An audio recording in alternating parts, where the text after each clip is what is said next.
Wow, that was very timely. I have 1 o'clock here on the East Coast. So let's just jump right in. Hello, everyone, and welcome to today's webinar on reimagining accountability and corrections. We're so happy that you could join us for this important conversation. My name is Dr. Armine McCrae-Dastor, and I'll be moderating today's discussion.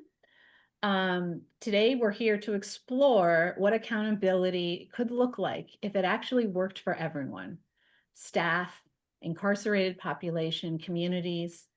Accountability isn't just about rules and oversight. It's actually about outcomes, whether systems truly deliver safety, fairness, and well-being. So our panelists here bring diverse expertise and perspectives, experience to help us think differently about accountability and this issue holistically. So before we begin, a quick housekeeping note. I just want to ensure that everyone can participate. If you have comments or questions, please, for our panelists, or anything that you're thinking about, please feel free to drop it into the Q&A section. I will be able to see those, and we'll leave time at the end of today's conversation to answer as many as we can. If we don't get to all of them, we will ensure the panelists receive them after the session. We will write up answers and send them out to the entire attendee list after the session, so everyone's questions will be answered. Saying that, let's get started with a brief round of introductions. I'd like you to hear directly from the panelists about who they are and the work they do. Brian, if you don't mind, we'll start with you. Please share a little bit about yourself and your role, and then we'll go to Ana, and then finally we'll go to Andy. Thank you, Armine. First, I want to say thank you to everybody attending today and listening to the narrative in our conversation as we talk about action and we talk about solution and accountability, which I think is an important aspect that I find in many ways is not necessarily not covered. It's just that people don't have an understanding or an idea of where to go. So my name is Brian Koehn. I'm the founder of Social Purpose Corrections. We're the first full service nonprofit outcomes-based corrections model in the United States, actually the world. But let's focus on the United States. So we bring an innovative look at corrections as a whole, and how do we help the leaders, the leaders responsible for implementing change throughout the system. So my background is 28 years in corrections. I was the head of security former head of security of 65 prisons and jails across the United States. I worked in private corrections for a career. And then after that, I was a warden of 5 different facilities.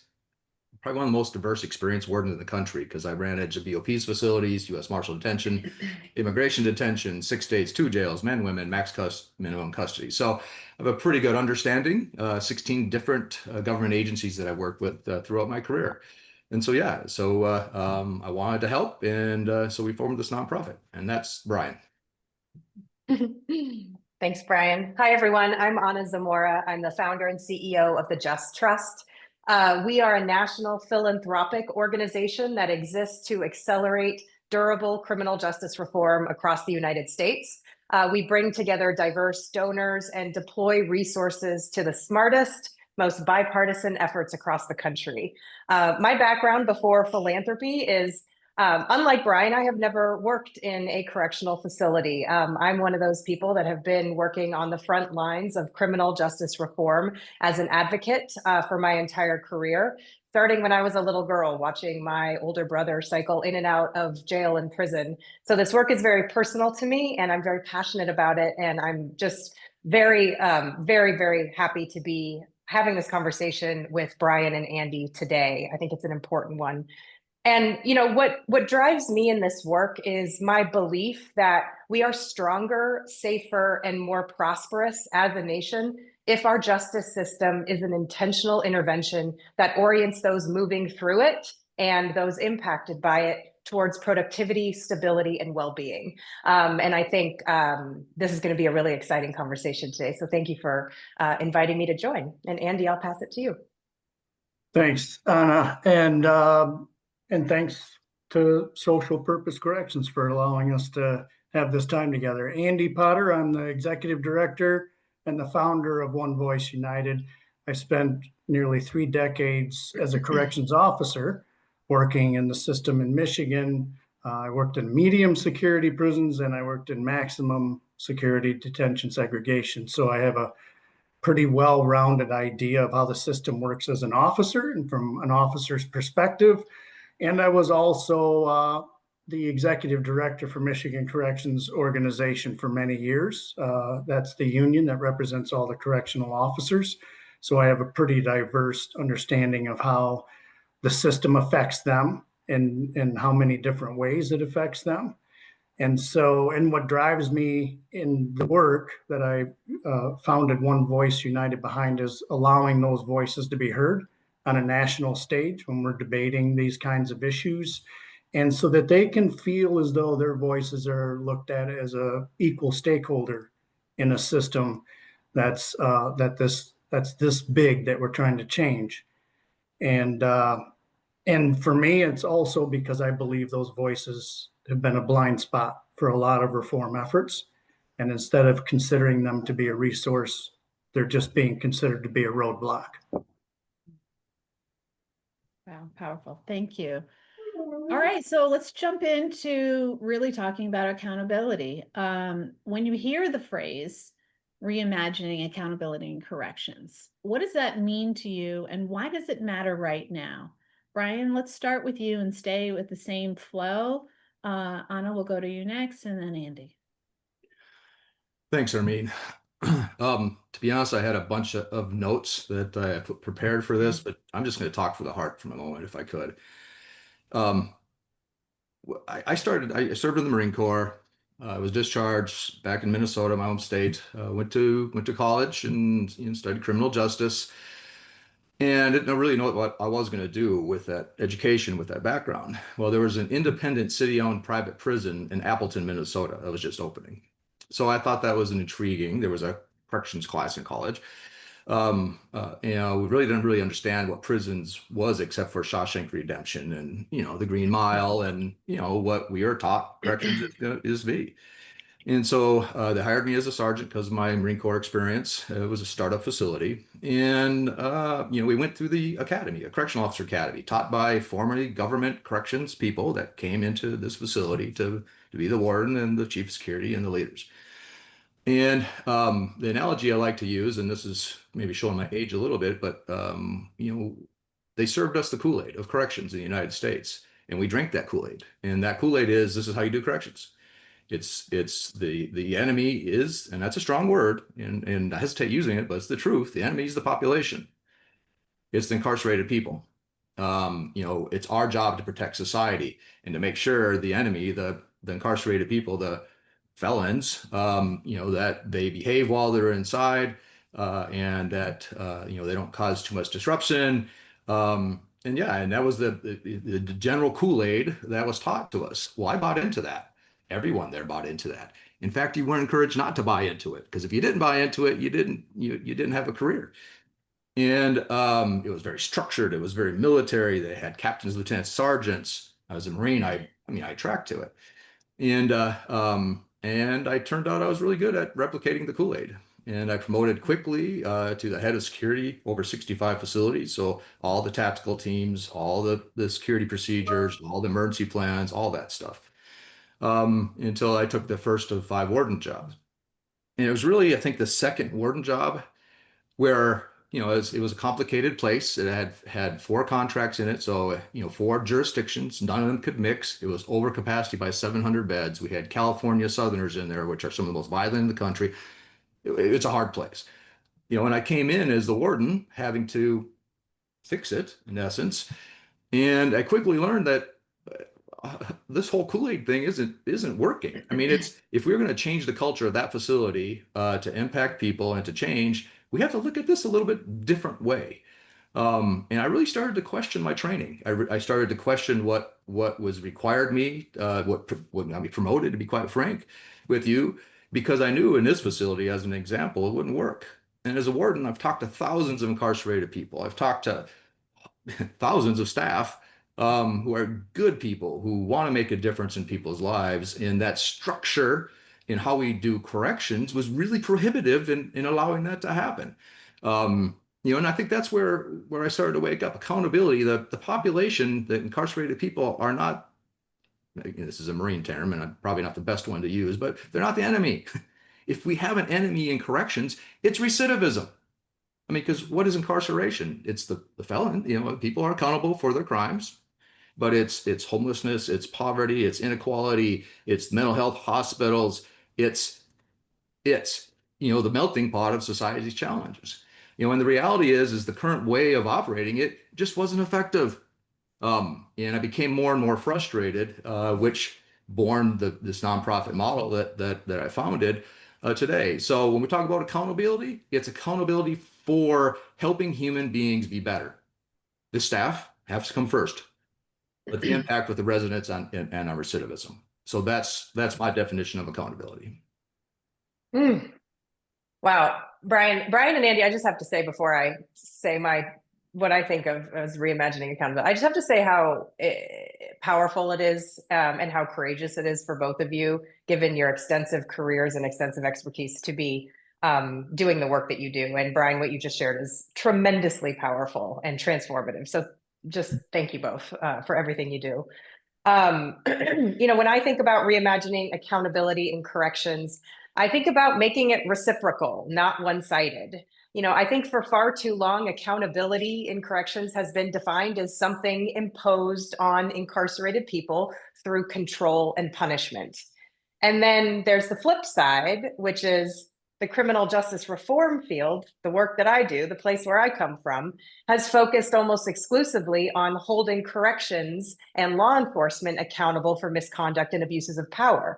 But we've also failed to grapple with what it means to hold people who commit unacceptable crime and violence accountable in firm and meaningful ways. So I think it's a two-way street. I think real accountability has to be reciprocal. Incarcerated people need to face firm consequences and be given the chance to take responsibility and repair harm. And correction systems and staff need to be accountable for creating conditions of safety, dignity, and growth. This matters so much right now because prisons are failing on both fronts and setting everybody up for failure. They're overcrowded, unsafe, and stretched very thin. That makes it nearly impossible for officers to do their jobs and for incarcerated people to prepare for life after prison. If we only see accountability as punishment or only as oversight of staff, we will keep repeating the same mistakes. But if we reimagine accountability as shared responsibility, staff supported and respected, incarcerated people given a path to change, and systems held to measurable outcomes, particularly safety outcomes, then corrections can truly contribute to safer communities, in my opinion. Andy, I'll pass it to you. Well, thanks, Ana. Just listening to you and Brian makes my wheels turn, and it everything that I wanted to say, you guys have both said in different variations for sure.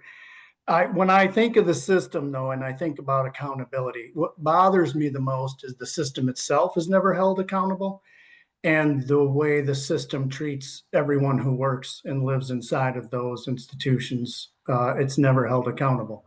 And we try to hold accountable everybody that works, lives, and has anything to do with that in a way that is measured by punishment, just like you said, Ana. Instead of it being something that's based off of our values, it's based on what our fears are the most inside of those systems. And Brian's right, it's a paramilitary structure. And that system is old, and it was never designed for success. But yet we keep trying to find success inside of that same old system that a lot of people say is broken, and I say it's not broken. It operates exactly the way it was designed. And if we can all just agree that there's a system failure as well as holding those accountable that live and work inside of those institutions, I think that's where the secret sauce is. Instead of just trying to work inside of that same system and find those successes, we need to find successes in the system itself and reimagine what that can look like. Fantastic. So as we talk about these opportunities, Brian, how can corrections achieve better outcomes by embracing accountability, as we've been talking about, in ways that challenge the traditional practices? Well, I think if we all put a whiteboard up and wrote down all the issues and corrections, it would be lengthy. But I think the start of how do we move this culture forward? How do we, as Andy said, how do we not run the system that's designed to warehouse human beings and keep replicating the same thing and expect different results? So we have to take a look. And my experience as a warden was very root cause based. You're not going to reduce violence if you don't understand root cause. You're not going to reduce drug trafficking in a prison if you don't understand root cause. People say, well, why can you not? It's a prison. You completely control it. Why can't you keep drugs out? Because people want drugs.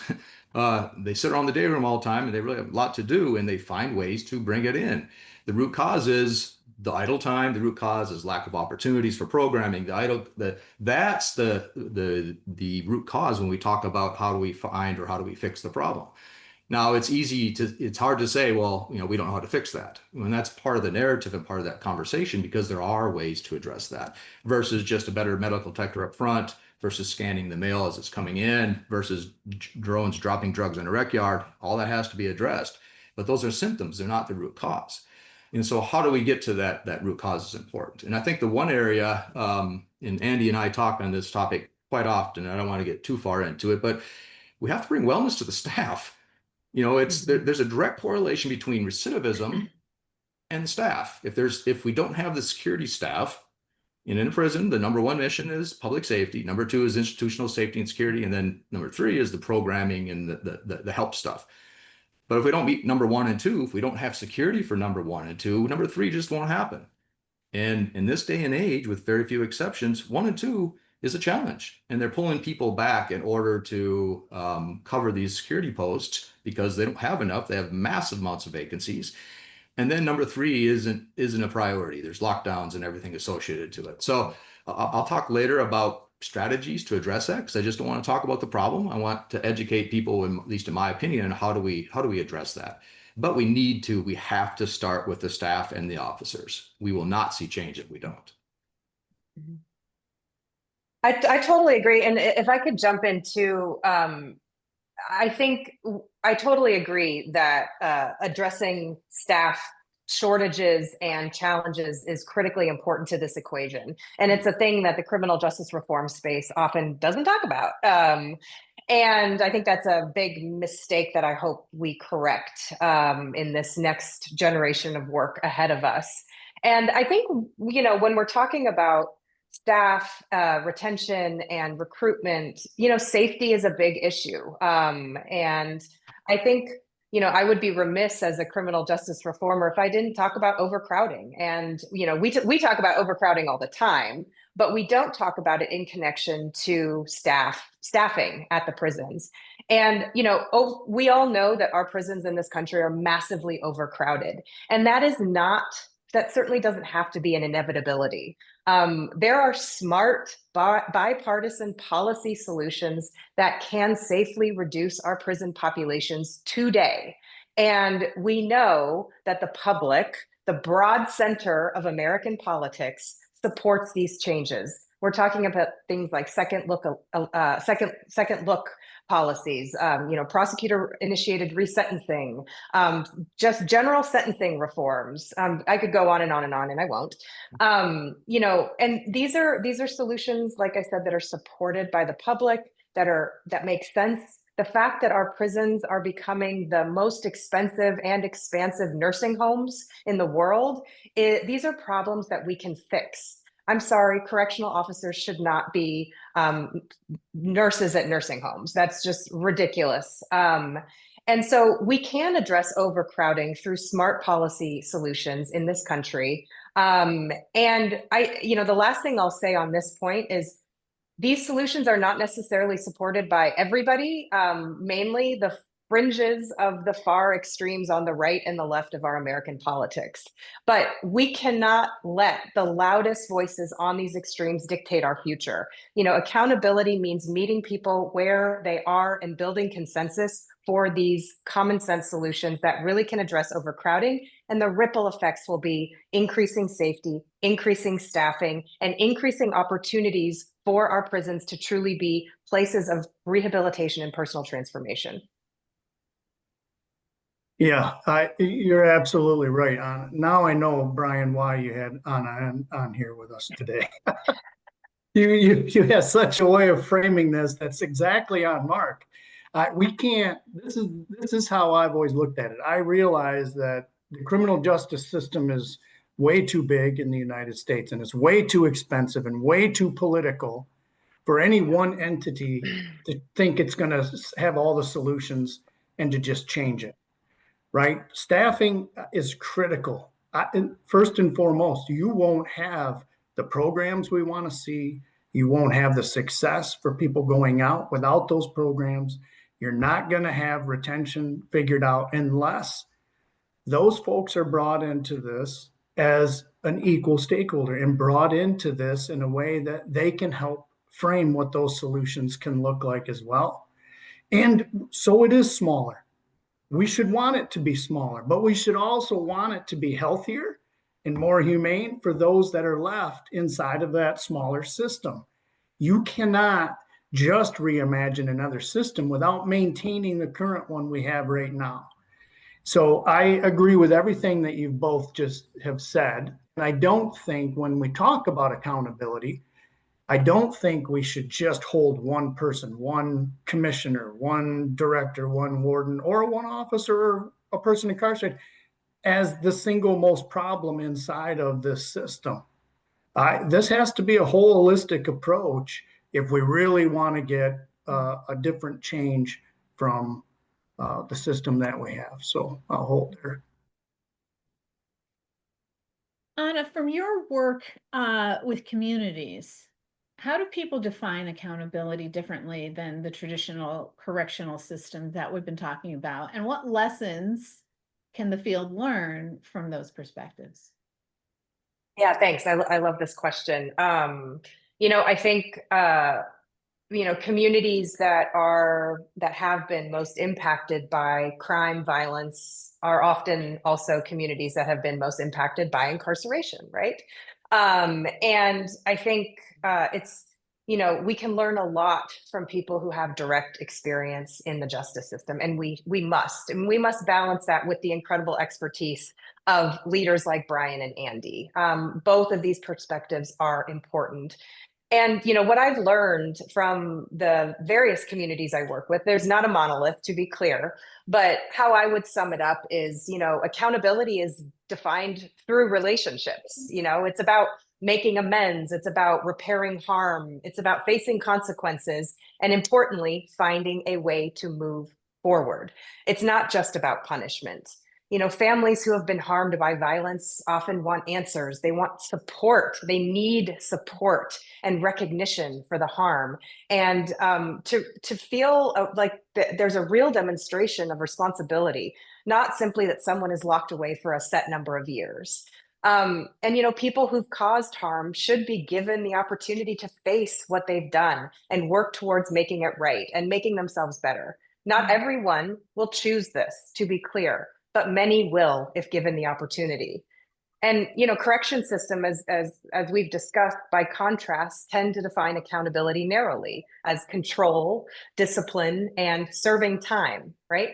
That model, I think, strips away personal responsibility rather than builds it, because it leaves little room for growth and repair and change. The lesson for the field, I think, is that accountability and safety are strongest when they're connected to responsibility and repair, not just punishment. And communities can teach us that accountability can be both firm and humane. That's really important, I think. It's important for individuals who are incarcerated, and it's important for the people who are working in these institutions. Our humanity is our best asset in this time. If corrections embrace this perspective, I think holding people to clear expectations while also investing in opportunities for change, I could see us having institutions that not only manage people, but actually prepare them to return safely to their families and their neighborhoods as changed and prepared. I think that would be incredible. And I do think it's possible if we really dig into the humanity of both people working and living in these prisons. I like that. I love that.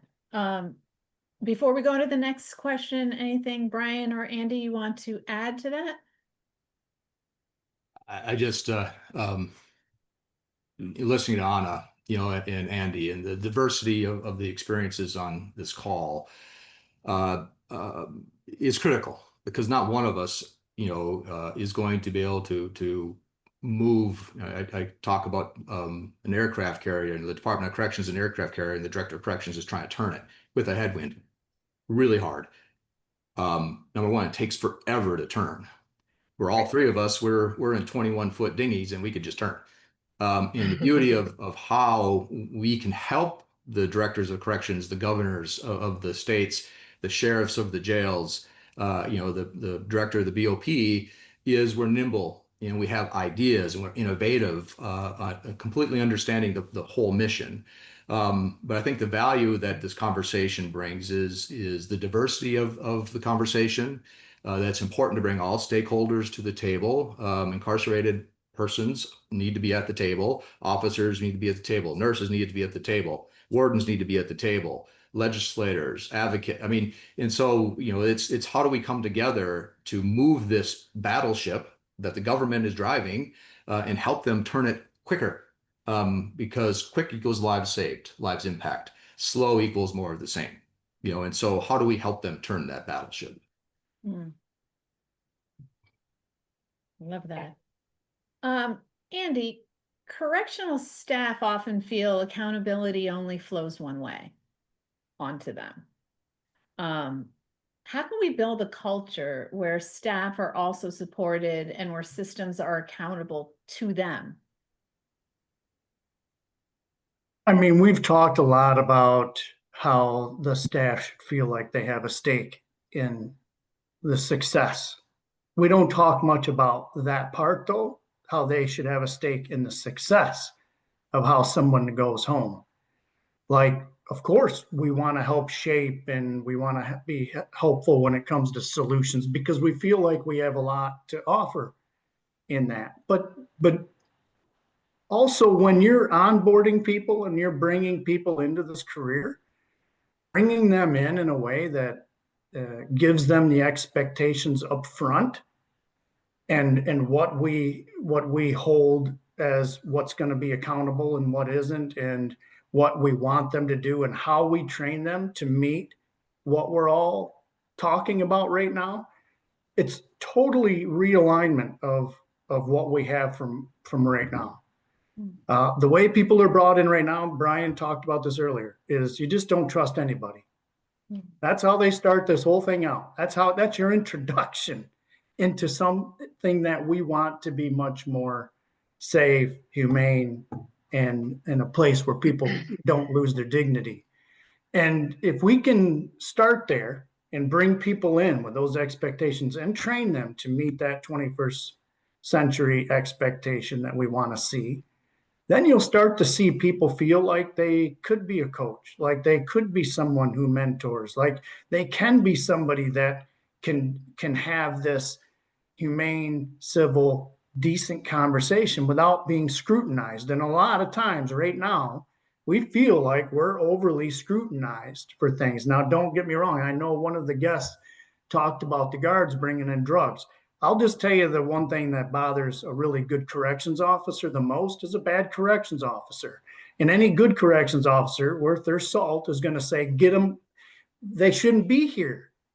Like, people are trying to recover. People are coming in that were addicts that need help, right? And so we should be trained to be thinking about it like that. And we should be taken care of equally. When we talk about a system that's humane, everything in that we talk about when it comes to, for someone that's incarcerated, should also be meant for those that work there. The conditions that someone lives in is the same conditions that someone works in. So that whole approach, that whole us versus them, we need to take, that's the system that I talk about that we really need to take a hard look at. So, Brian, as an operator, and somebody who used to manage this onboarding process, what do you have to add to that? Well, thank you. And I agree with what Andy was saying. And I think the start in changing culture is to recognize the system is operating the way it was designed. And I think if we agree upon that and we take a step back and look at corrections is supposed to correct. Punishment is their restriction of freedom. It's not corrections' job to punish people. It's corrections' job to give them the opportunity to be better. Now, that's easy to say, harder to do. But I mean, we look at best practice. I was listening, Rob Jeffries, who's awesome, by the way, if you ever listen to his talks, was talking about paying attention and the best practices within the United States. There's some really good stuff going on in the United States that needs to be replicated, across the country. We look at the Norway, many will call it the Norway model. Now we're not Norway. Andy brought me to Norway on his trip, and I looked through an operator's lens. We're different, but the principles of dynamic security are sound. And dynamic security is to allow the officer initially in training to train them to be an encourager for the population, not the enforcer. It's kind of a community policing model for corrections as such. But that's critical to start from day one so that we model to the staff that it's okay to talk to a resident in a humane way. It's okay to ask how their kids are doing. That's okay. That's not crossing any compromised lines. Now, talking about your kids and what they're doing, that's when you start crossing lines. But there's a way to train them where the officers aren't looked upon as the police. And by the way, in corrections for residents, the officers are not looked at as helpers at all. They're clearly, enforcers. The culture is if a resident talks to a staff member, they have to have a witness to make sure they're not snitching. And to Andy's point, if an officer talks to an incarcerated person for more than 5 minutes, they could be under investigation for being compromised. That's the culture. And so, through the training, we have to reinforce that. And then the worst thing that happens to a new person in corrections is they get this awesome training about how they can help people, to reinforce that culture and that structure. And then they go in there and the first senior supervisor or even correctional officer says, forget what you learned in training. This is the way we do it. And that happens every day. And so we have to get past that. The culture, the supportive culture inside, understanding our job isn't to punish you. Our job is to provide a safe and secure environment for you to grow. Train that and then replicate that once they get on the floor. Hmm. And I just want, since Brian, you pulled in various European models and the Norway model. I actually there's a comment in the chat that I just wanted to pull in here because I think it's really important. And this person said it's not just those who live and work in prisons; it's also those who visit and are going broke on phone calls, tablets, and packages, and are treated terribly when they visit. Accountability needs to include that. And I just think that is such an important point that is worth mentioning here. As somebody who has had a loved one who has been incarcerated, I believe that family connection is critically important to the rehabilitation process. And this person is right. The way we run visiting, the way we charge for communication with our families, the way we put people in prisons far, far away from where their families and communities are, how does any of that help the rehabilitative process? And it makes you wonder, is prison actually set up to rehabilitate? I would say no, but we can get there. Family connection and making it easier for families to stay connected and be connected is definitely something we can learn from the Norway model. I think I haven't had the privilege of visiting a European prison yet, but I have heard that family visiting is totally different. It's not in the United States, and Brian and Andy, correct me if I'm wrong, sometimes it can be a punishment if you do something wrong, that you're kind of prohibited from visiting or prohibited from phone calls or whatever. And the fact that we treat that as a punishment in our prison system is insane to me. And in fact, I think that the people that are running European prisons also think that that's insane. I don't know, Brian or Andy, that's really important to me personally. I appreciate the person that raised it in the chat. I'm curious what you two think about the importance of family connection and communication as a basic part of rehabilitation. I can tell you this really quick, and then Brian, I'm sure you have a lot to talk about when it comes to this. But one of the things that we do with One Voice United is we go out and we really listen to those that are doing all these different professions inside of these prisons and jails. And I can tell you that the things that they feel that are most important are family visits, are having family close. And one of the parts of the model that's so successful is when someone comes into the prison system, right starting day one, there should be a team of people, including the family, right? That help that person coming into this system to see what that future could look like on the other side and to help build towards that, right? And that means all the way through parole, probate, like that, everybody should be a team working to help that person be successful. That's not the way the system works here in the United States. Not most systems, but there is a lot of successful models.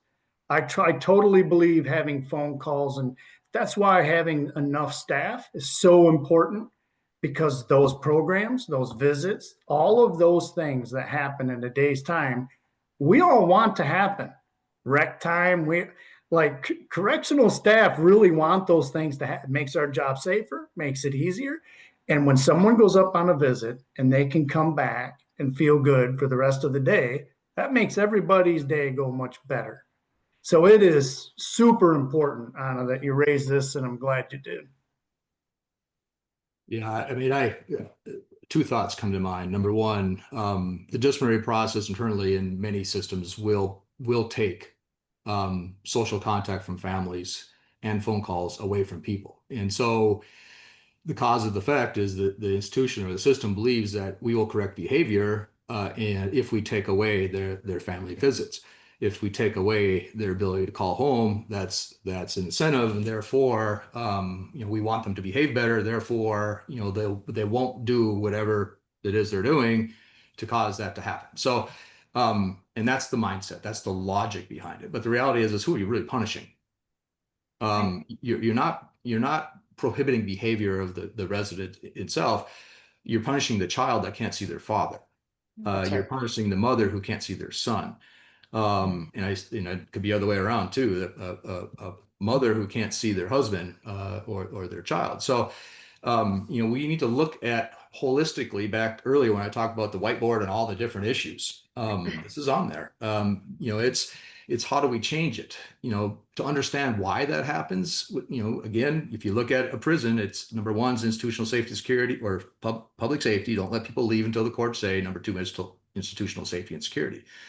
So visitation as an example. Somebody brings in drugs through visitation, and they do, and it compromises the security of that facility. The person gets the drugs into the population. They get high. They make bad decisions. People either die or get harmed. Therefore, security tweaks the visitation process. Well, we can't let that happen again. And so because of the actions of a couple, the whole population pays for it. And really, that's something that needs to be looked at as far as how we operate facilities. Quit punishing the mass because of the actions of a few. Now they have to be accountable. You shouldn't bring drugs into a prison. You shouldn't bring drugs, period. But the point being is security is reactive in that nature, and they will take measures to reduce risk, and lawsuits and I don't know if we want to get into that on this call, but there is liability associated to those things. They have to show that I tried to stop it from happening again if it does happen again. And I'll stop there because I can go down a rabbit hole on that one. Well, this is great conversation. And, Brian, you talked about outcomes. And so if we successfully reimagine accountability, what would it look like and feel like differently for staff, incarcerated population, and the communities, let's say 5 years from now? You want me to start? Yeah, sure. That's a long conversation. Let me give you one strategy that in my opinion, number one, I've used it as a warden quite successfully. I've seen it replicated in Norway and other countries, but it's if I'm a correctional officer in today's environment, I have no idea my impact on human beings. When I go home at the end of the day, unfortunately, the message to my family is, "How was work today?" It was fine. well, I was going to use a rather I probably won't use that example. I didn't get anything thrown on me that was a bad substance. And that's their measure of a good day. And if we measure outcomes down to the officer unit level, and if I'm a correctional officer in G unit, I work day shift, which means I'm in there either 8 or 12 hours every day. I have no idea in today's world my impact on human beings. I don't know my program participation level. I don't know the trending violence level up or down. I don't know how many confirmed gang members are there or not. I might know who's on the mental health watch list. I don't know contraband that's coming out of this building and where is it coming. I don't know. And so I think it's critical to measure outcomes down. So if I'm an officer and I work G unit and my program participation level, because of me interacting with, encouraging, I live with them every day, encouraging people, because I know who doesn't have a GED or a high school equivalent. And I start coaching them. I start educating them. I start encouraging them to sign up for school, along with some peer mentors, which is also important to this. And now, because of my area of influence, I see the participation level go up. Education equals success. The higher level education, the less chance somebody's going to recidivate. That's just well proven and researched. So now if I'm an officer and I see my education program participation level increase by 2% over last month, I get to go home to my family and say, I helped increase the number of people enrolled in school. Did you know that when they graduate high school or GED, that their chances of recidivate is 46% less than somebody who doesn't? It's probably better than that. I'm probably messing up that metrics. But the point being is it's significant. And that's not in our day. And there's no way for an officer to know their impact, or a nurse or a case manager. Now, the warden has facility level metrics. They'll know their violence, they'll know all that stuff. But is that helpful for a correctional officer? No, we have to get it down to their level, and there are ways to do that. Fantastic. Andy, I think you should go next on this question. Thanks. I think that's right. I think the true measurements that you're talking about, Brian, are super important. And I do think, the best success I've felt, and someone in the chat also talked about, how do you change a culture? How do you really change the culture? And I say you can only change the culture by changing the level of input and the level of communication and the level of transparency and everything now else that's inside of accountability. When we talk about accountability, I can tell you that I've helped shape policy when I was in the union. Even those policies stand today. That's because I was a stakeholder. That's because I helped. And that's because those policies amounted to something. And I left that legacy. So that legacy that's left because of the input that people felt like they had in that changed the culture where that policy is concerned. If we have ill-informed policies that are dangerous and things like that, you'll never see the changes you want to see because people won't follow it, just as the person said in the question and answers. People won't follow a policy unless they feel like they have a stake in it, unless they feel like they're actually involved in shaping something more positive. If we can get people to help shape that more positivity and a better, healthier, more humane environment, that's a start. But we also have to do that for those folks. If you're going to talk about education, Norway, they have a 2-year education that's required when they have this job. It's not as a social worker. It's about having the ability to socialize the right way. Right. So having that education is important for everybody that's inside that system. Having those conditions change, how we build prisons, how air ventilation, there are so many things that go into what a different system could look like that would support retention, recruitment, those success going home. But let them play a role in that. Let them go home, like you said, Brian, and say, I had a great day today because someone that I've been working with went home and they actually got enrolled in college. Is that so bad? Is that so impossible to understand for somebody who's just working in there? That's how I feel about it. Yeah, I agree with both of your points, and frankly, hearing you both talk gives me a lot of hope because, I think the reality is the climate that we are doing our work in right now has shifted pretty dramatically, and our work is really hard. Somebody in the chat, referenced the recent Supreme Court decision around ICE, and really expanding the discretion of ICE, to detain people and stop people and detain people, based on racial profiling and other things. And, we have to recognize that we are at a time where we're seeing a resurgence of fear-based narratives that are being used to really promote our system that punishes for the sake of punishing, that incapacitates and punishes for the sake of punishment, and that does so ruthlessly. And that makes our work really hard right now, and it makes our work more urgent than ever. And despite the moment that we are in right now, and what feels like we're being inundated with fear and bad guys versus good guys and all this stuff, the thing that gives me hope is hearing from Brian and Andy. One, I also have a lot of hope because I know that there are departments of corrections leaders across this country who share the same views that Brian and Andy do, and they are working tirelessly in their jurisdictions for the kinds of changes that Brian and Andy are talking about. I know this. I know there are incredible leaders out there that are fighting for change and achieving change. We're seeing more and more programming pop up in prisons. I think one thing the criminal justice reform movement has done really, really well, and I hope to see this included in this series, Armin, which is making sure that the voices of people who have been to prison, the voices of returning citizens, and those who are currently in prison are part of this conversation. Talk about expertise. That's the kind of stuff that gives me hope, despite the very challenging moments. And I would be remiss if I did not say right now that philanthropy plays a really important role in all of this work. Philanthropy can be used in this space to create greater polarization and greater divisions, or philanthropy can be used to really catalyze solutions and bring different experts together to talk about this work.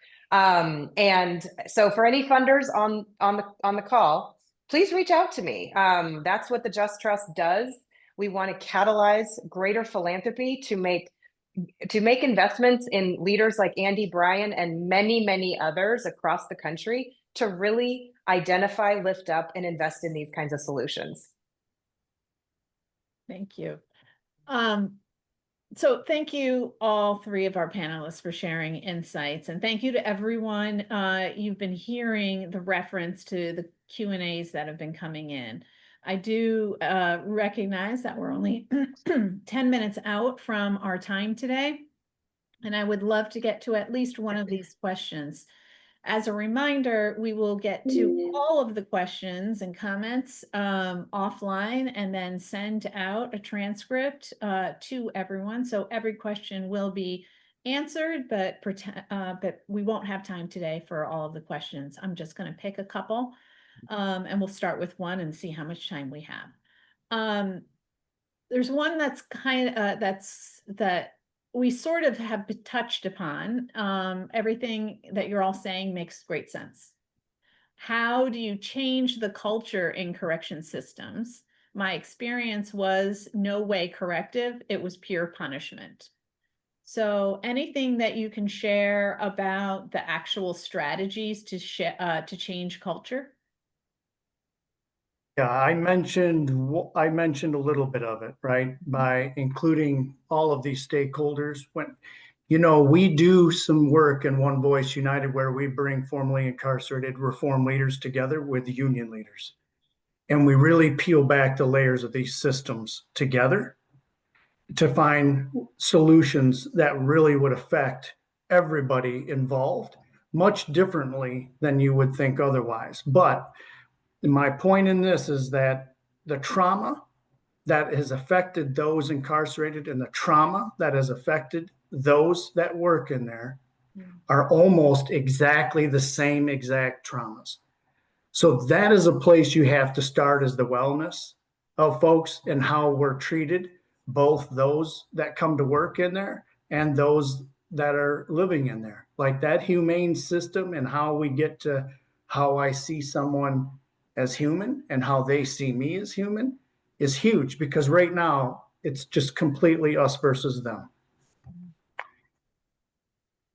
I think our model, I mean, of course, our nonprofit's designed to address this issue. We took from Pepperdine University, they did some research, and they talked about, from their experience, what had impact on culture. And they talk about you have to change the environment. And some of this stuff might sound a little radical to some, but the reality is putting people in an orange jumpsuit that says inmate across the back. They're going to act like somebody in an orange jumpsuit with an inmate across the back. The uniforms that the staff wear are very military. When an incarcerated person sees that, they automatically shut down. That looks like the street police, and you can excuse that away if you want, but the reality is it's true. So you have to, environment, more green. Green's cool. Green's not a threat to security, by the way, and I'm a security expert. I can safely say that. Then you have to look at creating community within the prison. The whole prison by itself is too big of a community. Human beings need to belong. And that's, I think, a national crisis in the United States right now, more or less corrections. But how do officers, case managers, residents, how do you belong? You have to feel a sense of belonging, and it can't be the whole prison. It's too big. So you got to break it into smaller communities. And then you have supervisors or leadership in charge of those communities where they actually care about a staff member and the resident, and they're not rotated every other day, and they have no idea where they're going to be and who their supervisor is going to be. And then lastly, you have to create culture, and that's the challenging part. And we have a whole set of strategies on how to do that. Happy to share it with you. Again, we're a nonprofit. We exist to help the leaders, the people working in the facilities every day, affect change. So reach out. I'm happy to talk. Great. Let me get one more before this one's an easy one because we actually had this exact conversation. Why didn't you have any formerly incarcerated persons on the speaker as a speaker today to bring that perspective to the discussion? Brian, I don't know if you want to talk about Adam. Sure. He's listening right now. We are a fair chance employer. You notice I didn't say second chance. I said fair chance. It's important to have those voices all being heard. He will be. This is a panel series. This isn't a one-off.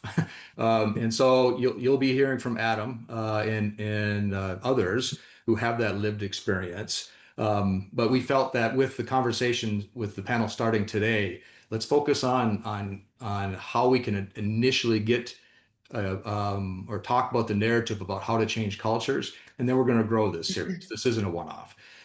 So you're right, and we absolutely do, and we won't fix the system unless we do. I agree. And I just want to add, I think Social Purpose Corrections has done a fantastic job of embracing fair chance hiring. And you have such an incredible team with diverse perspectives here, including lived experience. And I applaud you for that. And the criminal justice reform field has thankfully in recent years done a really good job, I think. We can do a lot better.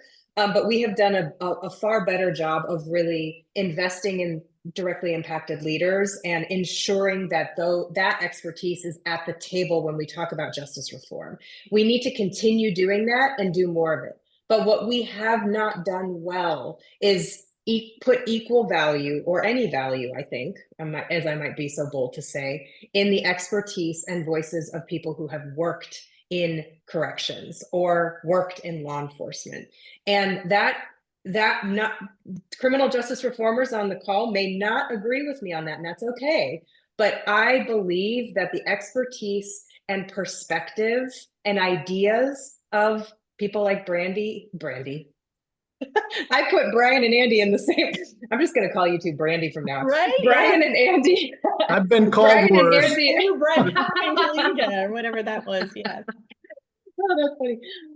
People, experts like Brian and Andy, we have to start embracing into our coalitions leaders like Brian and Andy or Brandy and others. I think that, again, I think I said this early on, but when I'm thinking about what is the next generation of criminal justice reform in this country, because we are not stopping.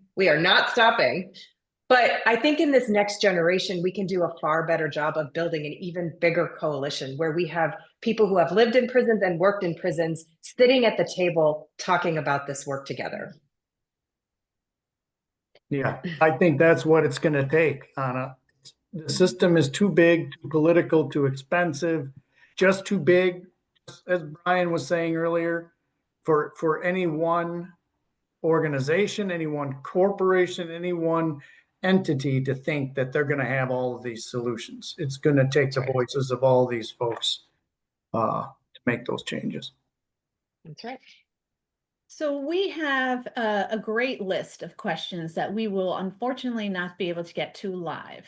But as a reminder, we will get to all the questions. Many of our panelists have already been referring to some and answering some of them in short answers along the way, but we will get to everyone and give each the attention it deserves. So thank you for the questions. Thank you for some of the comments. Thank you for the engagement in the Q&A. Before we officially close, I'd like to invite each of our panelists to share one brief closing thought, something you'd like the audience to take away from this conversation. Again, Brian, let's start with you. Thank you. First of all, I'm just, excuse me, honored to be here and have this narrative in this conversation, because this is the start of where change happens. I would like to think that you're all listening today because of Ana and Andy and Armin and myself, and we have all the magic answers. But you're here most likely because your why is our why. We can't keep doing the same thing. There's frustration across the country from both political aspects. That we're united and we want to make a difference, and that's our why. And having that why is important. It brings us together, to form this coalition, this discussion about how do we change the system. But almost as important is we have to act on solutions, and that's the key. The problems are well documented. We need to move past that. We need to find solutions. We need leaders who are brave enough to implement really cool, innovative ideas, and to understand that this isn't bad for security. This potentially is good for security. We need to find those leaders out there that we can be the supporting mechanism to help them change, and then measure and research what those outcomes look like. Is this effective or is this not? That's the key, in my opinion, to moving forward. That's why SPC exists, is because of my why. Ana? Thank you for having me on. It's a real honor to be part of this conversation, and it's energizing, certainly. And thanks for everyone who's listening in and tuned in. I'm excited to get to some of these questions after. I think I'll just say something I've said a couple of times, which is, accountability cannot be reimagined in isolation.